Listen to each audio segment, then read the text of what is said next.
Hi, I'm Annie Botticelli, and this is the Storyteller Forecast for Scorpio for January 2019. Go to my website, anniehelpsyou.com. Check out my blog. Also, if you would love to have a live reading with me, I am open for that, and I can give you insights about this upcoming year and anything else that you want to check out. If you resonate with how I teach, then maybe you will love my Astrology Apprenticeship program. Actually, I'm sure if you resonate with how I teach that you will love my Astrology Apprenticeship program. And depending on when you're watching this, it could be enrolling right now. So go to anniehelpsyou.com and see if you can catch a seat on our ship to the stars. Okay, so what's going on in the month of January in the new year of 2019?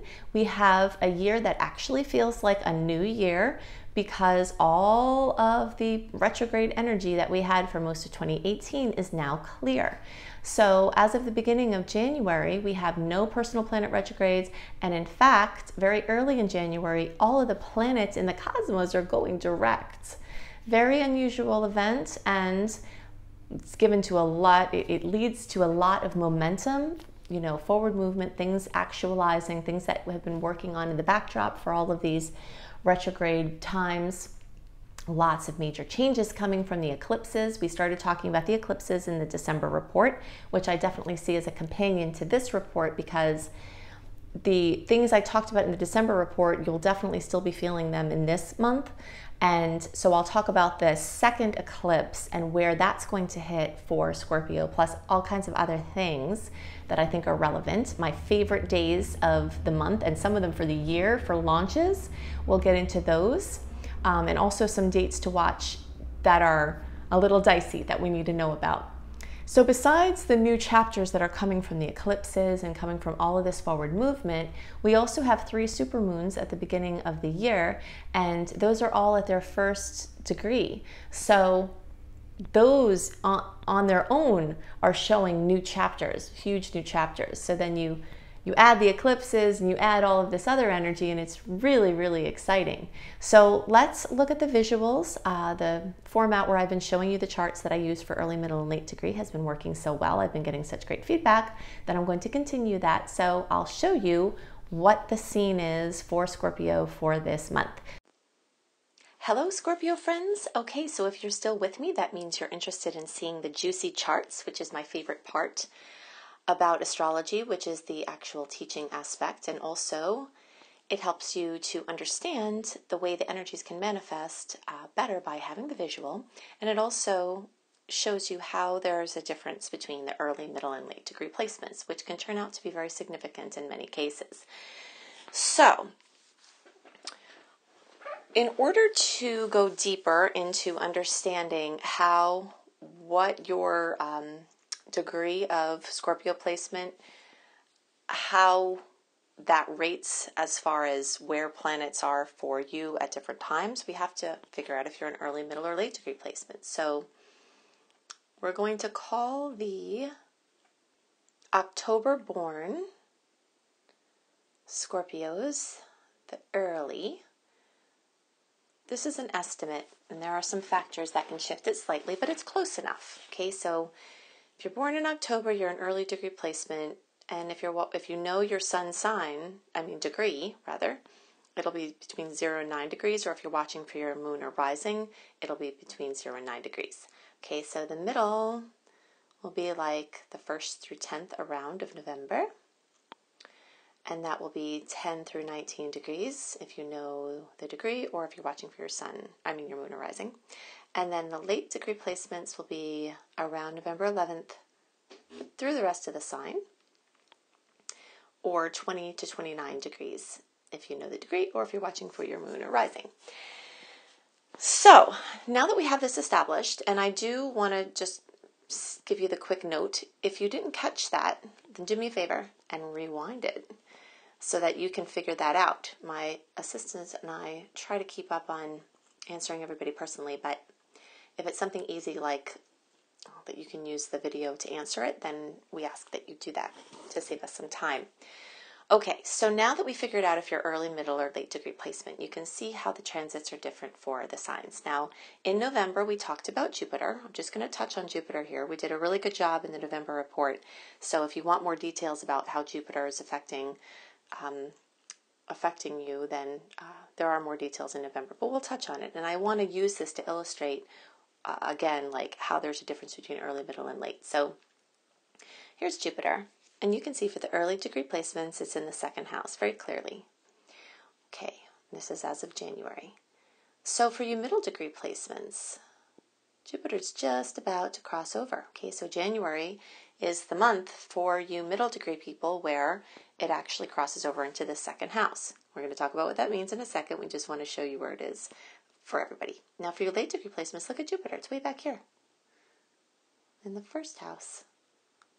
So you can see why I take the time to differentiate, because if you're a late degree placement, you don't have the blessings of Jupiter really cranking for you in your second house yet.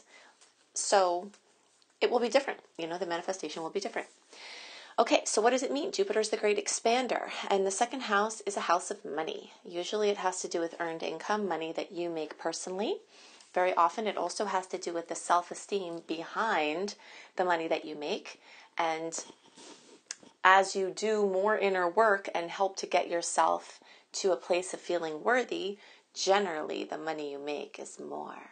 So if you're saying, I need to be paid more than this, and you're not, then it may be because there's a belief system within you that is not allowing you to be a vibrational match for the money that you feel that you're worth. And if you don't feel like you're worth earning more money, then that's another issue that has to be worked out through inner work. And I always recommend Margaret Lynch's work. Look up Margaret Lynch on YouTube. She really helps to clear old paradigms. But in general, Jupiter in the second house is very much about expanding your material world. So early and now middle, you're going to have this energy where it's, in many cases, adding income. Sometimes it's a second stream or an additional stream of income. Sometimes it's more money from the place you had already been making money. And along with this often comes an increase in material possessions, because as we have things, we often buy things, and this is a material possession house. So a lot of times when we make more money, we rise our spending to match our, our new income. So, this is kind of like a buying frenzy. So you have more things. And this can also have to do with sustainability, which is kind of the opposite of consumption, but it's still in this second house. So an increase in awareness of our footprints and living more with the earth is also in there. So from the very material to the very actual earth energy of earth and that consciousness. So the last people here, the late degree placements, you still have a little while before it's going to get there, and it's still working on some deeper issues before you can, it's kind of like you have bigger fish to fry before you can get there. There are some more deeper steps that you have to take. And something else to note, and this is, you can really see the differences in early, middle, and late when you look at these outer planets. Check out Saturn. Saturn's very clearly in the third house for you early degree placements. Saturn is still in the second house for some of the middle. For some of you, it has passed over. But for the remaining middle, it's getting ready to cross out for you. And you late degree placements, you still have a while longer with Saturn there. Saturn is the opposite force to Jupiter. So it can often bring hardships, difficulties, restrictions, where Jupiter wants to bring expansion and, excess. So middle degree people, you may find that certain financial things that have been an issue for a while, as Saturn leaves that second house, the pressure may come off, and it could be really amazing for you. So you're still going to wind up only being able to manifest what you're a vibrational match for. That's why I always talk about with these transits, astrology only tells us the potentials, that there's an increase in potential of something. It doesn't mean it's a manifestation. It means all the ingredients are on the counter for certain types of things. And depending on where your vibrational matching is, that's where it's going to, come through as a manifestation for you. There are some other things that do happen with Saturn experiences, though, because for every planet, every sign, every placement, there's a spectrum from lowest to highest.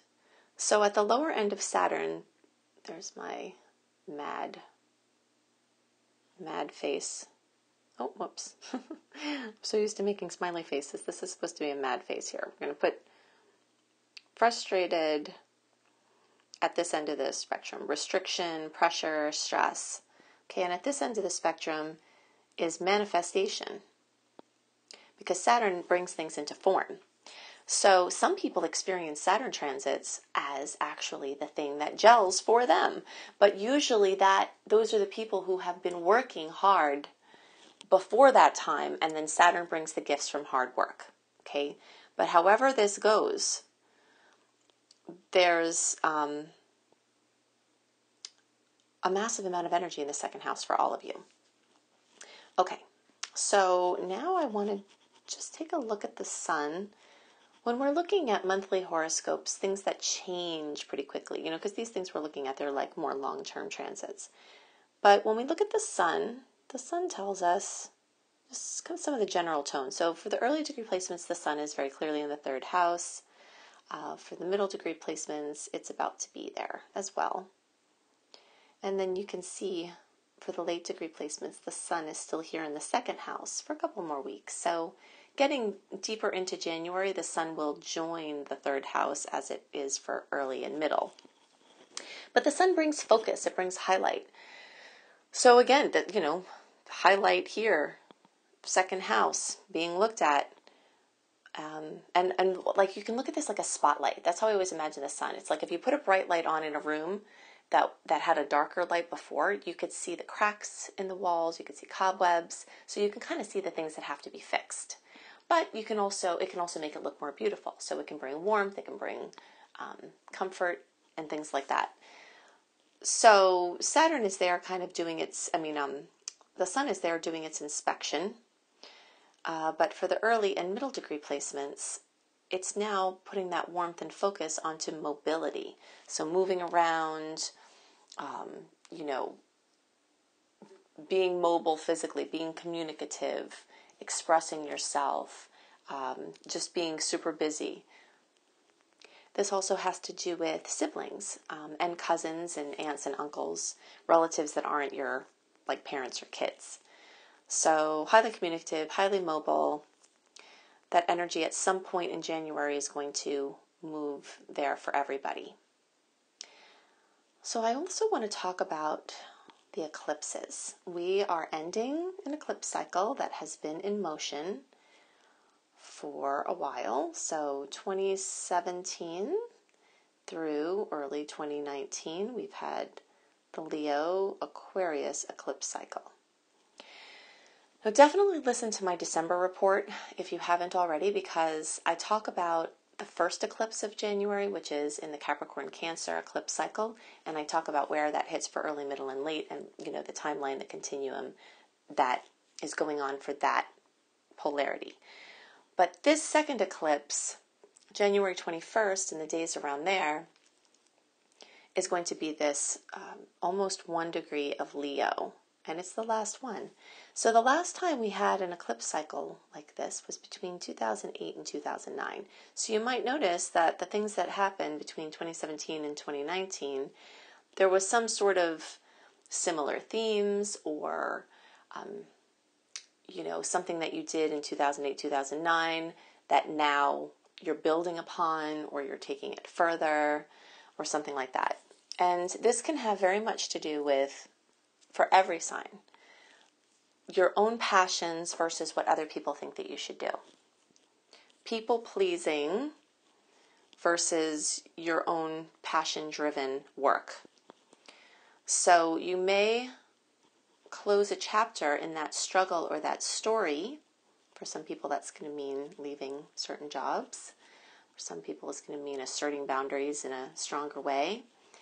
But it very much has to do with following your passion and then the community, like how you can balance doing things for the greater good while honoring your own passions. So that's a general theme that's going to be at play for all Scorpios. So when we look at the chart to see where this falls for everybody, it's actually going to fall in the same house. So 1 degree of Leo in early is in the 9th house, and in the middle, it's still in the 9th house, and in the late, it's still in the 9th house. So that happens sometimes. More often than not, the eclipses tend to be in a little bit of a different placement, at least for the late degree, than the early and middle. But in this case, the ninth house is being highlighted. So besides those other themes, anything ninth house is also relevant. So for many people, this will be international travel, international business, getting your work out in an international way, anything else having to do with different cultures, different languages, different countries. Teaching and learning. This is a huge one. So getting your work out on a larger platform, publishing projects, any kind of writing or expressing yourself in a bigger way. Also, this can have to do with spirituality, creating creative solutions, anything church related or spirit related, spirit focused. So you may see those themes come up. For your very early placements, there's a chance that you may feel some of that energy in the 10th house also, which has to do with work. So endings, dramatic, sometimes dramatic endings or dramatic coming to fruition or accomplishments can occur. Usually there's a lot of drama at a full moon eclipse, and sometimes they're happy tears. Sometimes it's like, oh my gosh, this is so great, I can't believe it. Sometimes it's bittersweet, but generally it's emotional. Very emotional. And so you early degree placements could have that, having to do with father, relationship with father figure, authority figures, something coming to a head, something ending. And if you are a middle or late degree placement that has your work in a ninth house based area, then this could turn out to be work related for you too, but it would be coming through the ninth house. If your work is ninth house based and the eclipse happens in the ninth house, then some ending regarding work can still be there for you. It's just coming from a different place in the chart. So I always tell people, save a little room around those eclipses, and if you're going to do something important, January is a good month for that. There are some dates I prefer, and they're after the eclipses. I'll go into that in the general transits, the dates I love for taking action, for launching things, for doing important things, and dates that are a little dicey.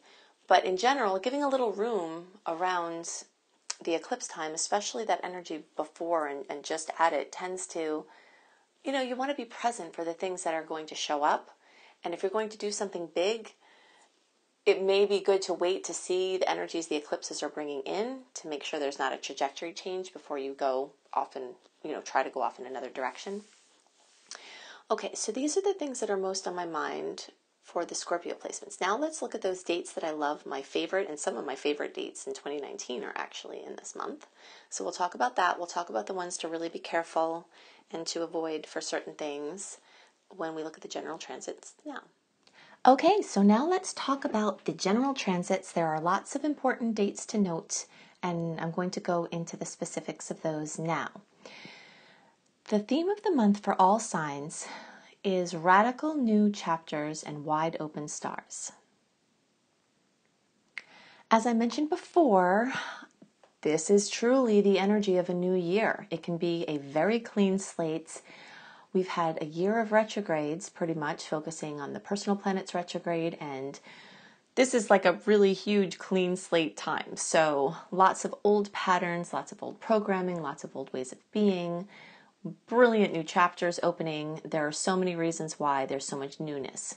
So not only are we free finally from the personal planet retrogrades and their post-shadow periods, as of January 6th, we also have all of the planets, including the outer planets, going direct. So this is a very rare occurrence, and these wide open stars will last until February 18th.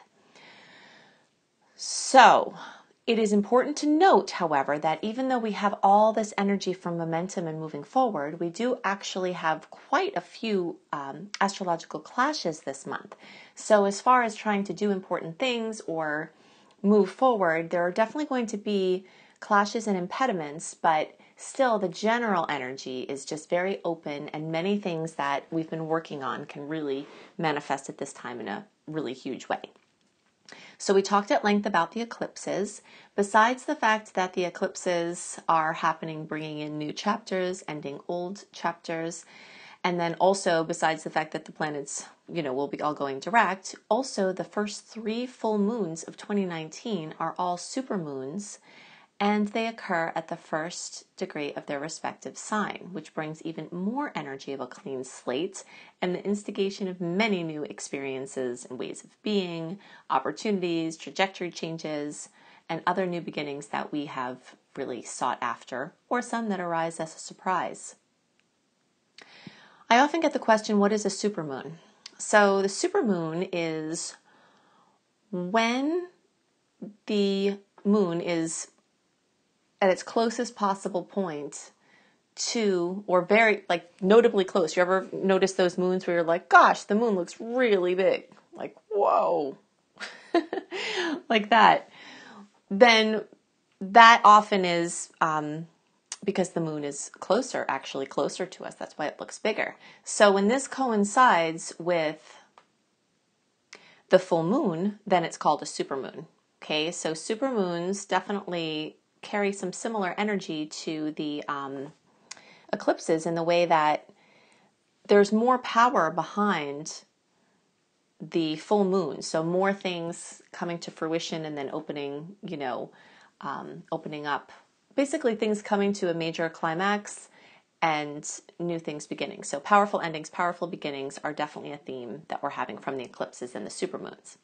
So I'm going to go into details about transits that I want you to be very aware of. And do note that if you want a written version of the general transit report a month early delivered to your inbox, then go to anniehelpsyou.com, sign up for my free email newsletter, and you'll get this information in writing and more. So I list all the transits that are most noteworthy, along with some information about what you can expect. So I won't go through all of them in this video, but if you sign up for my free email newsletter, then you'll be able to see access to them. And a lot of people really like that for planning because you can see when the Dicey transits are right there written in front of you, not just hearing it on the audio.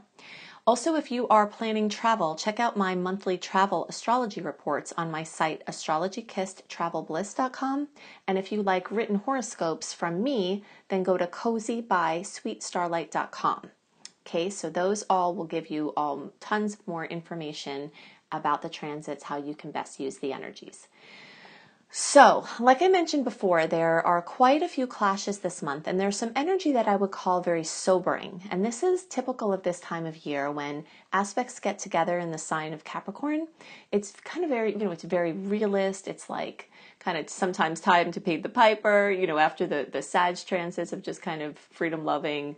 Now this is the time to get organized, get your taxes together, figure out the financial aftermath from the holidays, So it can come with some sobering or even challenging news, reality checks, but this energy is also fantastic for trying to drill long-term things in to your reality.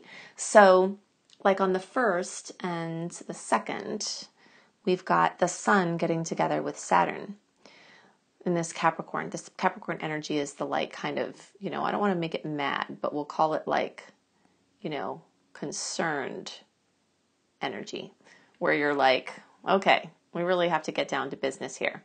So that energy will last a few days, and then there's a square with Mercury. So on the 3rd, and then also again, we have,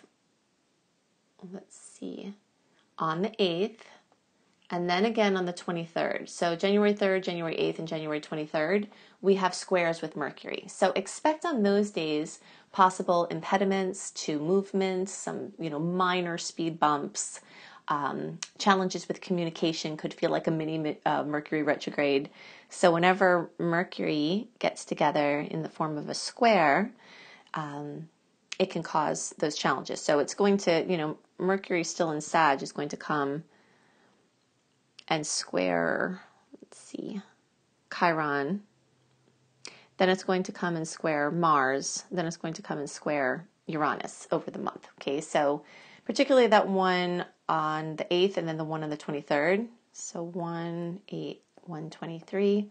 Be extra careful with your physical body and with driving. And, you know, these are the kind of transits that I say, like, really look out as you're texting.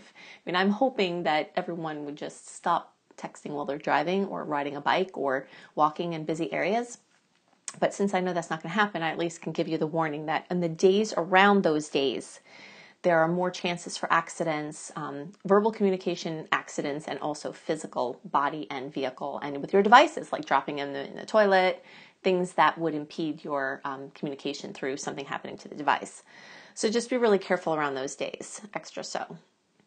And always remember that I give you the dates of the transits, but the days that we can experience the transits are often before or after the actual transit, because all of the transits have these orbs of energy. So like, you know, if something happens on this day, sometimes we feel that over here or on the day or some point after, because the range of influence of a transit has an orb, and the orb is dependent upon the planets involved. So, you know, from a day to 4 or 5 days if we're talking about things with the personal planets, before or after. Okay. That's why I say don't hang your hat too heavily on an exact date. You have to more like tune into the feeling. If there's going to be a sweet aspect, and there are going to be quite a few, which I'm going to have you note here, then if you're feeling the vibes in the days before, you don't have to wait till the exact day of the aspect. If you want to lock something in or do something important, then definitely follow your personal flow, how you're personally experiencing the transits. Okay, one more challenging date of note, and there are actually more that I'm listing, but again, you can go to anniehelpsyou.com and see more about those details. But on January 13th, we have the first of 3 passes of Jupiter in Sagittarius squaring Neptune in Pisces. Okay, so let's look at that here. So Jupiter is here. Neptune is here. Now, also a reminder, I know I've talked about this before, but I want to remind you, when we're talking about general transits, these are for everybody. I tack the general transits at the end of the individual reports. So the general transit that you hear for each sign will actually be the same for all signs. I do that for your convenience, so you just listen to it right after your sign-specific report. When we're talking about the general transits, these houses that these aspects are occurring in don't matter. Okay, we're just looking at the relationship between the planets and not the houses. To understand the houses, you know, that's going to be different for each sign. So just kind of ignore, that's why I've scribbled this out over there. All right, so anytime outer planets get together, they're generally talking about a long-term theme. Okay, so this on January 13th is the first of 3 passes, with the second being on June 16th. And then the third and last being on September 21st. And these are all in 2019. Okay, so it's very well indicated to avoid being overly optimistic at this time, and definitely to avoid risk-taking behaviors that may have worked in the past.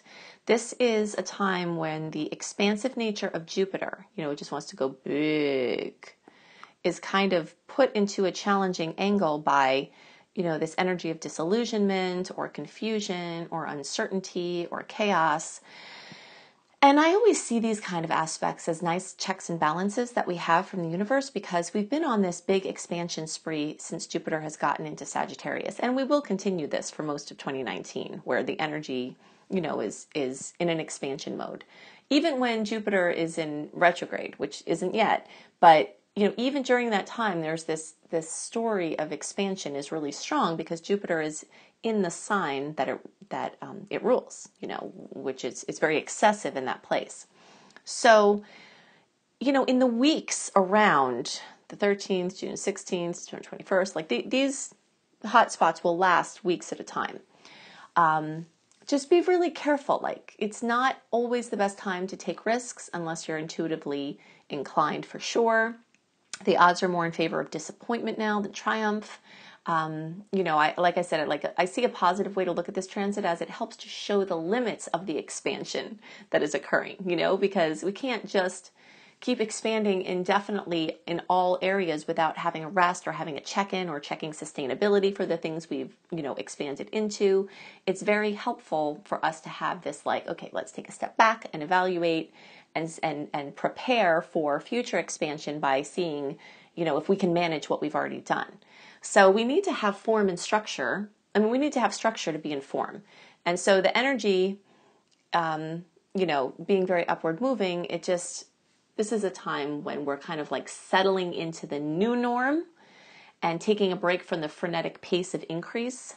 And actually doing that purposely can be a sweet way to avoid lessons from this. Okay, so now let's talk about the juicy stuff. All right, let's get this out of here. I want to talk about my favorite aspects of the month. There are quite a few nice aspects this month, but most of them are coupled with challenging aspects on the same days. So there's kind of like this sweet and salty going on a lot of the month. But towards the end, put a gold star around the 22nd. Okay, on January 22nd, Venus, where are you, buddy? All right, so Venus is going to come and get together with Jupiter. So put like a big star on the days around this. Now, there are some other aspects around those dates that could be manifesting that could have more challenge. But in general, Venus ruling love and beauty and money and self-esteem is going to get together with the great expander. So anytime we have a personal planet, especially Venus or Mercury or the sun, getting together with Jupiter, it usually means like really good news involving money or love, sweet spot, something gelling, money coming in, just something really, really excellent. So I just love, love, love that day. Now, if you have to do something business-wise, like launching something, oh my gosh, I really love this time. And if it happens to be in anything having to do with Sagittarius efforts, even better. So like teaching, learning, speaking, publishing, writing, spiritual pursuits, church-related things, travel, long distance, different countries, different cultures, different languages. There's even more support around those kind of things coming in, news and other things. But you can definitely use it purposely to lock in some good energy. One of those squares I warned you about with Mercury is on the 23rd. So Mercury squaring Uranus. So just, that's going to be happening at the same time. So if things are weird that exact day, don't, just follow your intuition. But I definitely love the energies of this Venus aspect. Now, the two last sweet aspects that are my favorite this month, they're even better in some ways because they're not clouded by another challenging aspect that's kind of stealing some of their thunder. Okay, so let's get that out of there. So on the 25th, we're going to have Mars in Aries trining Jupiter in Sag. Gosh, this little pen is hard to write with. Okay, so Mars, there he is, and Jupiter are going to come together and be in our favorite trine configuration. Okay, and when that happens, that's the sweetest of all astrological aspects. So this is one of my favorite aspects of the month and even the year. Because trines with Jupiter are just awesome. So it's a great day for important things. If your intuition is in agreement and the synchronicities seem to line up, I love this for like launch dates, moving forward, making decisions, and it should be relatively clear from that other aspect that happened on the 23rd, or at least it's diluting. All right, so that's put a sweet spot, sweet gold star there. And then the last aspect is on the last day of the month that I love, love, love. You can see that the end of the month is kind of more clear in some ways from the general mischief of the month. Also, the eclipses will have happened, so some more clarity might be coming in about those directions. So on January 31st, we have a beautiful Saturn in Cap sextile Neptune in Pisces. Okay, where's our buddies there? Saturn and Neptune. Okay, so sextile is a 60-degree angle, beautiful aspect.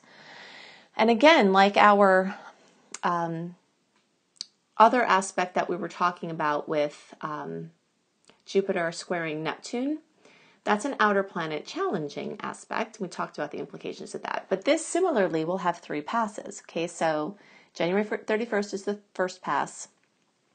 The second one is June 18th of 2019. And then the third is November 8th. All right, so on these days, this energy of material gains coming from spiritual focus and pursuits is very strongly brought into the picture. And again, it's like the weeks around this time. So it can also manifest as any beautiful blending of the lesser seen plus the more tangible realms. So this is like a nice bridge time when people who are doing work on the inner planes, doing work with the law of attraction, doing work with, on the levels that are hard to see. Like you could be working really hard and what we call normal people around you, right, who don't understand what you're doing, might say, everything looks the same in your life. And you say, oh, well, I'm really working. Things are really shifting on the inside. These transits are times when things that you've done on the inner realm can really manifest in a big way.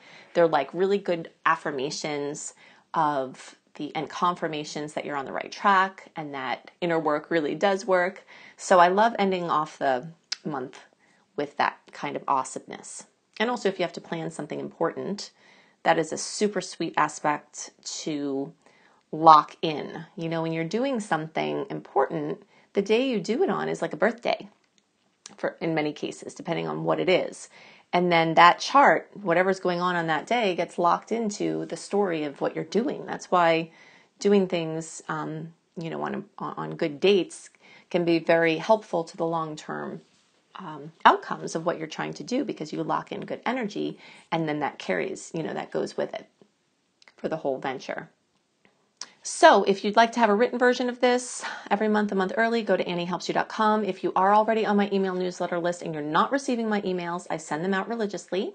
So definitely check your spam, social, events folders. And if you find them there, move them into your inbox to give your email the alert like, hey, I want these in my general inbox, because I'm definitely sending them. So if you're not getting them, then contact my customer service team and definitely first look in those other inboxes. So I hope you love the added effects of the visuals, and definitely go to my website, anniehelpsyou.com, where you can see more about booking a private reading with me. I can tell you more about what's coming in the next year from the astrological perspective and all kinds of other things. Also, if you resonate with how I teach and you would love to learn with me, my astrology apprenticeship program is registering now. So definitely check out my website for details about my astrology apprenticeship program. Also in the beginning of January, my coach certification and online business course will be registering. I have horoscopes and lifestyle blogs, including astrology for wellness blogs at cozybysweetstarlight.com. And if you're a traveler, check out my astrology travel reports on my website, astrologykissedtravelbliss.com. If you're interested in tarot, you can check out my husband's site. Plus, he also has other information about astrology and some pretty cool offerings. You can check out his website, B.R. Newman, at iamhelios.com, IAMHELIOS.com. So I hope you have a wonderful month, and I'll see you next month. Bye.